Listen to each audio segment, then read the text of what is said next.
What's up, ladies and gentlemen, Neon Pow here, and this week we're doing part 6 to What If Naruto Was Raised by the Akatsuki. That means you have not seen the previous videos. I have that playlist linked in the description and in the card above, so make sure to check that out so you won't be lost. Also, special thanks to Sassyeggroll and Art Dragon for helping me make the content you are witnessing today. Also guys, let's do a smooth 500 likes just as the previous video since you beast have been killing it.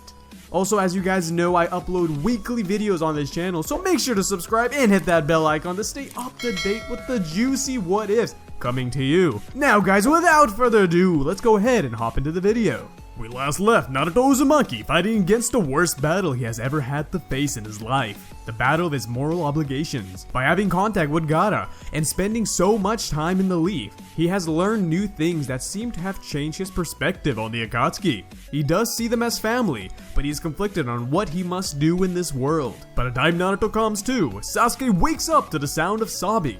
He rubs his eyes and sees that the person is Naruto. Sasuke, unsure about what to really do in this situation, gives Naruto a pat on the back and takes him out to eat some ramen. Sasuke writes a quick note explaining the situation to Hinata, and they should meet again around noon to spar some more. He took Naruto to the Ichiraku ramen place and nearly emptied his wallet trying to cheer his friend up. Sasuke made a mental note to cheer him up in a less expensive way if this happens again. Naruto started talking what had happened in his month of preparation so far, and soon enough, he was telling the story with more and more vibrant details as he normally would. When Naruto got done telling his story, he asked Sasuke what had happened to him over the time period. He said that he didn't have much to say. He went to the hospital to gather information about the Byakugan from Hinata, and then went to train with Kakashi. He went back a week later to gather more information from her and repeated the same things a few times. Sasuke also adds that when Hinata was finally getting discharged from the hospital, he asked if she wanted to spar. She said yes, and they did so, and trained so hard that they fell asleep.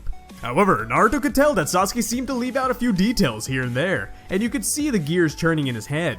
Naruto went in depth about what he was told, and Sasuke sank lower in his chair with every word. Naruto saw how embarrassing Sasuke was, and pressed harder until Sasuke shouted some rather non-PG words at Naruto and stormed off. Naruto thought that he might have gone a bit overboard, but still chased him around the village until it was time for Sasuke to go back to sparring with Hinata. Naruto came along with him to train, but mainly to tease Sasuke and Hinata. One day, Sasuke didn't show up to their usual spot, and Naruto and Hinata talked for a bit. They were able to hold a fairly normal conversation before Naruto took Hinata to do his favorite activity, stupid shenanigans. Naruto decided it would be the greatest idea if they painted the Hokage heads. It turns out, Naruto was bad at art, and seeing as Hinata helped buy the paints, she was also roped into the juvenile activity. The Hyuga clan found out about this, and she was grounded until the tournament. And Naruto got a very strongly worded letter from the head of the Hyuga clan, and a more mildly worded, though still pretty clearly pissed off one from Hinata herself. Later that day, when Naruto saw Sasuke, he explained the situation, and Sasuke called him a baka. Sasuke knew his friend could be an idiot sometimes, so with no other options, the two sparred together for the last few days until the finals. Naruto started to realize that Sasuke was coming to practice each day with very low chakra reserves, barely enough to climb up a tree. He knew he was working on something in secret, but despite his constant pleading, Sasuke wouldn't tell him. He said he'd just have to wait until the big reveal like everyone else. He told Naruto that his taijutsu needed some work anyways, especially if he hoped to stand a chance against Neji. Hinata was challenging enough, but he's supposed to be the most impressive the Hyuga clan has to offer.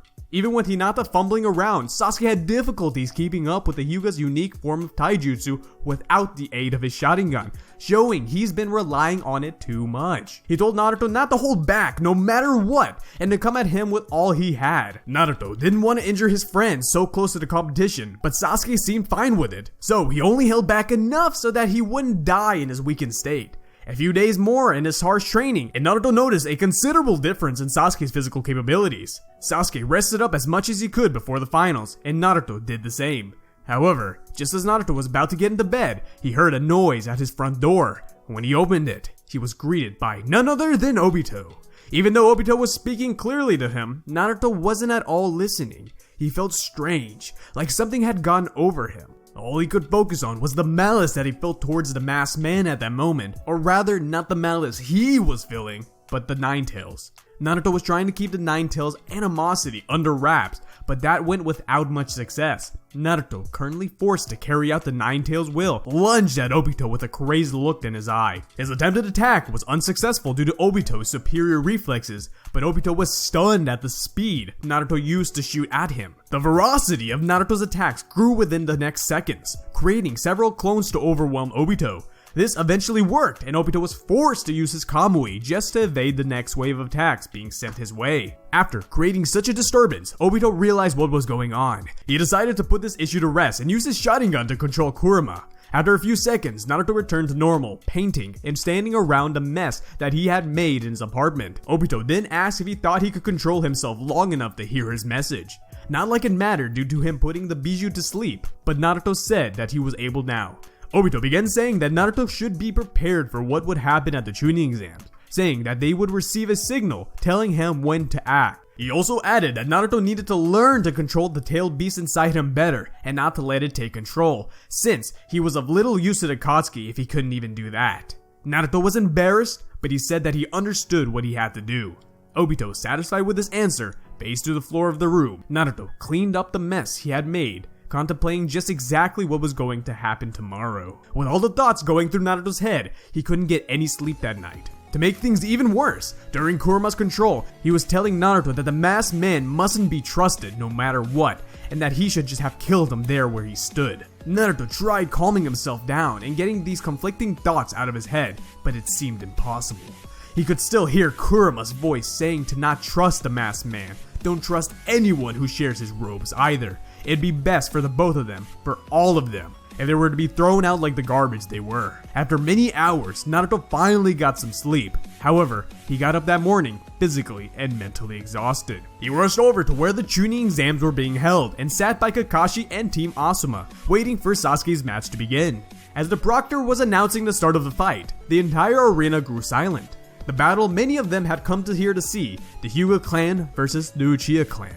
Byakugan versus Sharingan. The fight of the century was on the way. Finally, as everyone had been waiting for, the first hit was thrown. The fight starts off hot. Sasuke, taking a ranged approach at first, darts backwards and throws some shuriken towards Neji, him effortlessly deflecting it. Sasuke then sends over a fireball and some extra shuriken, but Neji deflects it with his palm rotation.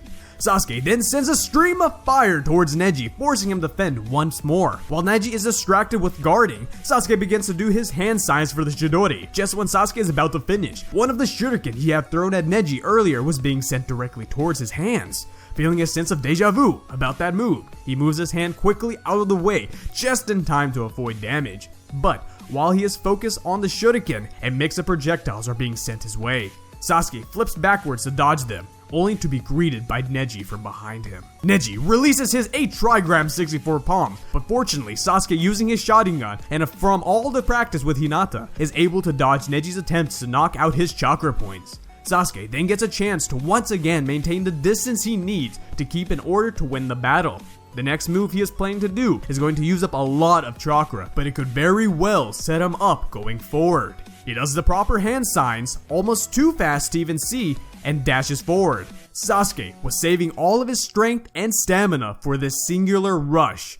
Once the jutsu is activated, surprisingly, Neji isn't hit by a Chidori, at least not yet. But instead, he's caught with an improved version of the Zabuza's water prison. This move doesn't require the user's hand to be stuck in the water sphere and allows him to use other jutsus with the water as a medium. Sasuke is gambling that this move will lead to the finishing blow. He changes up his Chidori and thrusts it into the water, the electricity circling around Neji, electrocuting him from all sides. When the bubbles stop rising to the top, Sasuke lets down his water prison. Even though Neji is incredibly damaged by this attack, he is still conscious, barely. He mustered together what strength he had left and threw everything he had at Sasuke when he turned his back. He made it all the way to 128 palms, and he was starting to recover from the voltage sent into him earlier.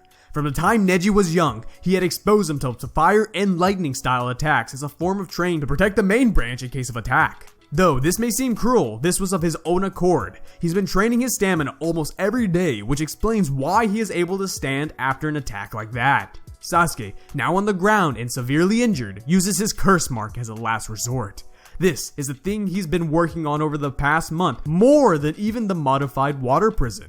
The stadium is instantly filled with bloodlust. Sasuke's wounds are slowly healing, and he goes in for the hand-to-hand combat. Even with his Byakugan, Neji is having trouble keeping up due to how fast Sasuke is moving. At this point, they are almost in equal terms of taijutsu. Sasuke, for the first time, awakens the second stage of his curse mark, thinking he will be able to properly control it. But this being the mistake he'll soon regret. Now, the performance can barely be compared to each other. Sasuke is overwhelmed with nothing more than a need to hurt the person in front of him. He isn't thinking straight at all, and he becomes a monster of wrath. He lunges towards the eyes of the young Hyuga he was facing on equal grounds moments ago, and goes to yank both of them out. Neji, now powerless to stop him, is on the ground, clutching his face a few moments later. The audience is in complete silence from the shock of what they just witnessed. Sasuke slowly reverts back to the stage 1 and now starts to realize what he had just done. He robbed one of his peers of their sight.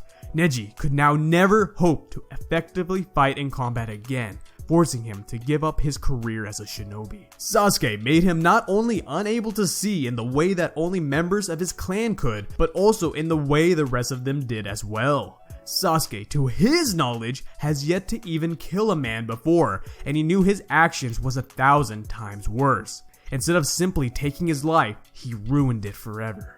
Sasuke feels such hatred for himself and such sorrow for the boy who he robbed of their purpose that he's able to awaken his third Tomoe in both of his eyes. Unfortunately, all he could do now was cry, those tears releasing every bit of an apology that he could muster in his broken state. The crowd was stunned.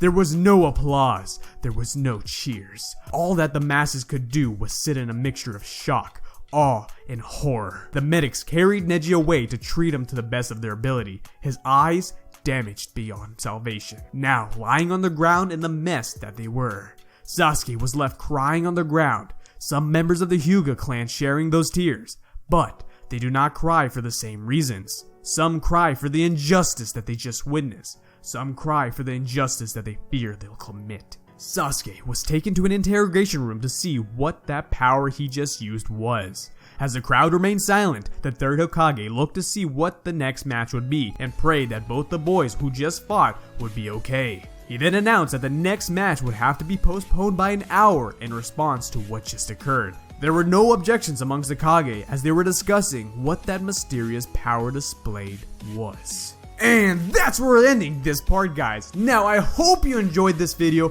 Make sure to like and leave your comments down below, as I love interacting with all you guys. But until the next video, my peeps, much love, Neon out.